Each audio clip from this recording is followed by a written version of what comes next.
अब दोस्तों, कल तक की वीडियो में हम लोगों ने देखा कि किस तरह से मरियम 6 बार प्रेग्नेंट हुई और 6 बार उसके बच्चे गिर गए, 6 के 6 बार। वहीं पास में एक बच्ची पैदा हुई थी, लैला नाम था उसका, मैंने कल की वीडियो में बताया था। तो अब दोस्तों कहानी में थोड़ा सा चेंज आता है। कैसा चेंज? अब ये कहानी मरियम के नज़रिए से नहीं, बल्कि इस बच्ची जो अभी अभी पैदा हुई है लैला, इसके नज़रिए से सुनाएंगे राइटर खालिद हुसैनी। अब ऐसे राइटर्स ना बहुत ही कमाल के होते हैं। क्या कमाल तरीके से स्टोरी को जोड़ा है। वो जो बच्ची पैदा हुई थी लैला, वो 1987 में 9 साल की हुई और उसका एक दोस्त है तारिक नाम का। 2 हफ्तों के लिए वो वैकेशन पर गया, जिसके जाने के बाद इसका बहुत मन उदास हो गया। अब ये 9 साल की है। तारिक इसका बहुत ही अच्छा दोस्त है। इस लैला के बाल सुनहरे हैं और बहुत ही खूबसूरत है, ये बहुत ही खूबसूरत है। इसकी माँ कहती है कि इसको ये ब्यूटी इसकी ग्रेट ग्रैंड मदर से मिली है। ये अपनी ग्रेट ग्रैंड मदर की तरह खूबसूरत है। इसके माँ बाप इसको बहुत प्यार करते हैं, हाकिम और फहीबा, मैंने आपको पिछली वीडियो में बताया था। लेकिन आपस में झगड़ते बहुत हैं। इनके झगड़ने का एक बहुत बड़ा रीज़न है, मैं आपको बताता हूँ। इसका फादर जो है हाकिम, ये चाहता है कि इसकी बेटी को एजुकेशन मिले, कम से कम इतनी मिले कि ये जो चाहे वो कर सके। जबकि लैला की बाकी फ्रेंड्स जो हैं, उनके फादर सोचते हैं कि जल्दी से जल्दी उनकी बेटियों की शादी हो जाए। जबकि लैला का फादर ये समझता है कि इसको इतनी एजुकेशन मिले, ये जो चाहे वो कर सके।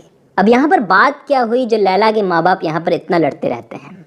दरअसल इनके लड़ने का कारण ये है कि लैला जब पैदा हुई उसके कुछ 2 साल के बाद इसके दोनों भाई, लैला के दोनों भाई लड़ने के लिए वॉर में चले गए और फहीबा उनको रोक नहीं सकी। अपने बच्चों को लड़ाई में जाने से ये रोक नहीं सकी और इस चीज़ का दोष देती है ये हाकिम को कि तुम बस बुक्स में खोए रहते हो, प्रैक्टिकल दुनिया से एकदम दूर हो। इसलिए वो दोनों चले गए। अब इन दोनों हस्बैंड वाइफ में बिल्कुल नहीं बनती।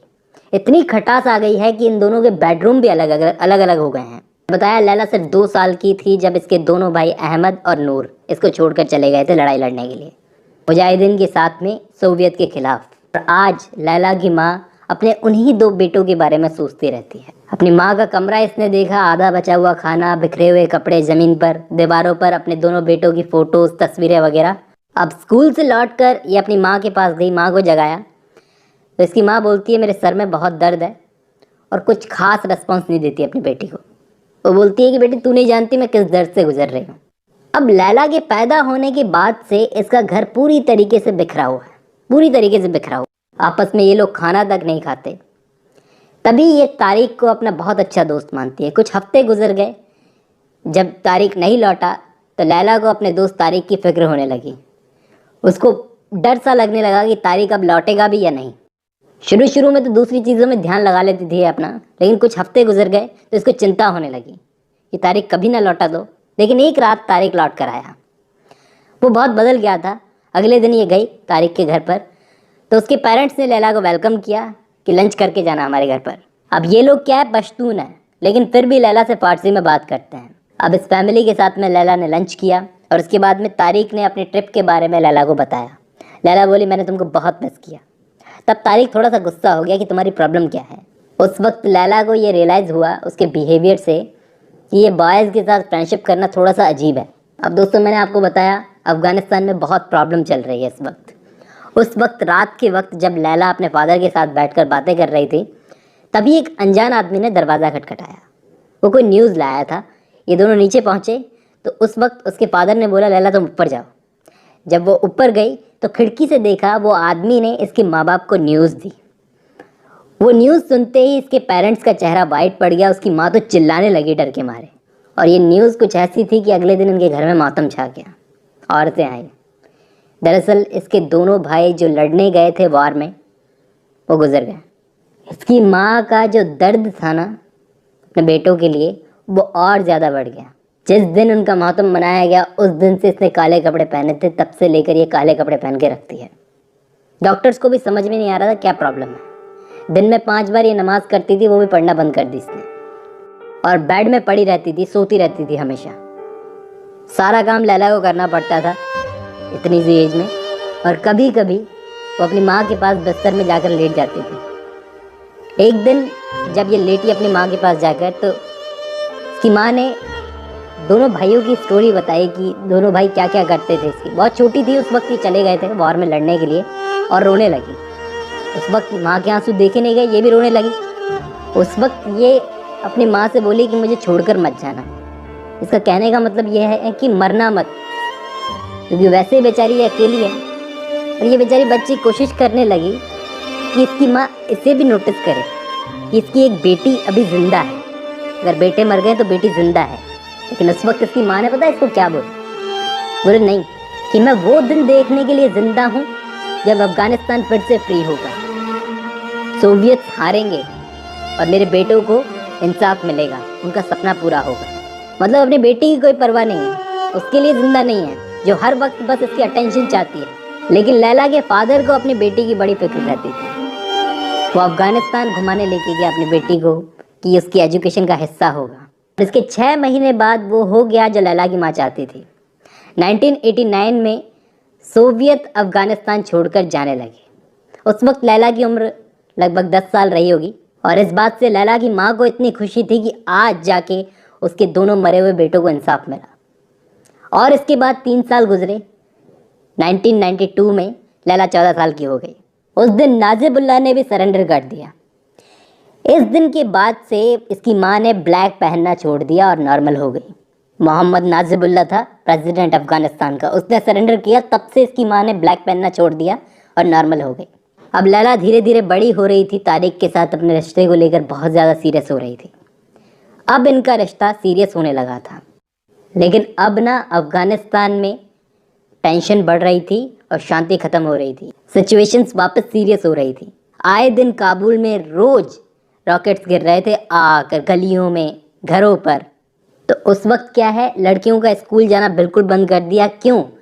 क्योंकि क्या पता किसके साथ कब रेप हो जाए। तारिक ने तो बंदूक खरीद ली इसकी सेफ्टी के लिए कि लड़कियों के रेप हो रहे हैं, तुम घर में ही रहो। तो लैला घर से ज़्यादा बाहर निकलती भी नहीं थी। इसके फादर ने इसकी माँ को समझाया कि चलो काबुल छोड़ चलते हैं, लेकिन वो नहीं मान रही थी कि मेरे दोनों बेटों ने इस देश के लिए लड़ाई लड़ी है और हम यहाँ से भाग गए तो इस देश के साथ में धोखा होगा, उनके साथ में धोखा होगा। यहाँ पर बेटे की कोई परवाह नहीं है, बाप को तो है। फादर ने डर की वजह से इसका स्कूल छुड़वा दिया, खुद पढ़ाने लगा घर में बैठा कर। पढ़ाई नहीं रुकनी चाहिए। उस वक्त इसका दोस्त तारिक और उसकी फैमिली अफगानिस्तान छोड़कर पाकिस्तान जा रहे थे कि तारिक के फादर की हेल्थ थोड़ी ख़राब चल रही है तो जाना पड़ेगा। लैला बोली अगर तुम भी चले गए तो मेरा यहाँ कोई नहीं रहेगा। तारिक उससे शादी करना चाहता था, लेकिन उसने कहा मैं अभी नहीं करूँगी।